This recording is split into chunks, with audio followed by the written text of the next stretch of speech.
nga likunukkiriza okwonola edda za ddamba oba omwaka. Kasookedde munnakibiina kya National Unity Platform NAWUPA akwatibwa n'ateekebwa mu nkomyo, ng'ono si mulala ye Anthony Twino Mujunyi, ng'abasinga bamutegeera nga Bobby Yanga. Guli bwe gutyo kubanga yakwatibwa ng'ennaku z'omwezi 23 omwezi ogwa muzigo oba ogwokutaano edda za 2024 nga yakwatibwa okuva mu maka ge agasangibwa mu Tungo Bina mu kibuga Kampala wakati, era ab'ebyokwerinda baavayo ne bategeeza eggwanga lyattu Uganda nti ekyakwasa Bobby Yanga yasangibwa n'ebyambalo ebyekuusa ku bamukuumaddembe omuli engatto ezikozesebwa abasirikale ababeera mu ddungu, gattako obuleediyo n'engoye endala nkuyanja, era baamuwere n'embya bukolokolo mu batula mu kkooti naggulwako emisango nkuyanja, ne gye buli eno awere ennemba n'emisango egyo tannafuna ddembe liweebwa police bond.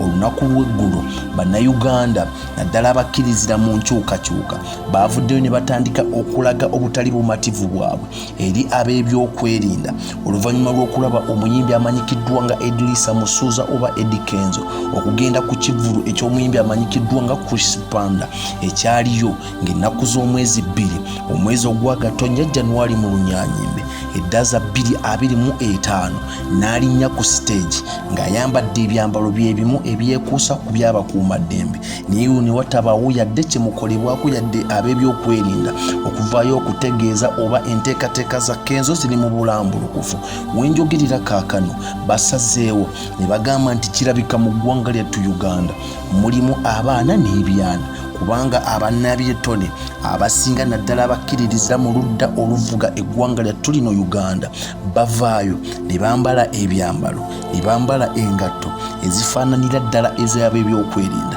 Ab'ebyokwerinda ne batavaayo kuteekawo mbeera wabulayo gutuuka kwabo abakkiririzira mu nkyukakyuka olubalengera ne batandika okubaliisa akakanja nga wenjogerera n'abamu bavundira mu nkomyo. Ebyo byonna nga bigenda mu maaso bwe twabadde mu nteekateeka ezizingako omwaka 2024 omuyimbi Edrisa Musuuza oba Eddie Kenzo ng'ono yakulira ekibiina ekitaba bannabitone oba Federation yavaayo n'ategeeza bannayuganda nti ye ng'omuyimbi talina buzibu ku mukulembeze w'ekibiina kya National Unity Platform amanyikiddwa nga His Excellency Robert Kyagulanyi Ssentamu, wabula obuzibu bwe buli nti Bobby Wine ono abayisaamu nnyo amaaso buli we bavaayo n'enteekateeka zaabwe ez'omuggondo ez'okugezaako okwejja mu bwavu ye abatwalira wansi, era n'atutegeeza lunye nti Bobby Wine anyumirwa nnyo okulaba bannayuganda nga bakuba abayimbi bano obucupa. Eddie Kenzo n'atutegeeza nti bo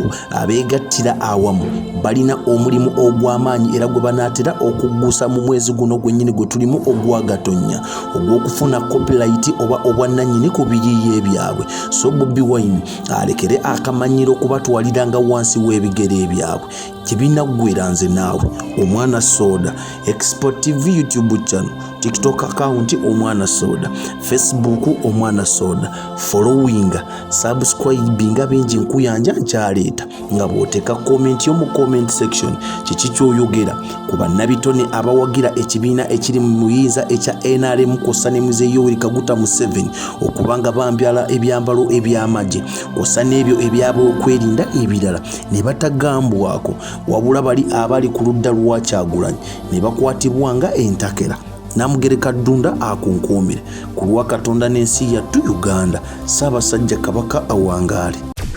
Export TV to the world.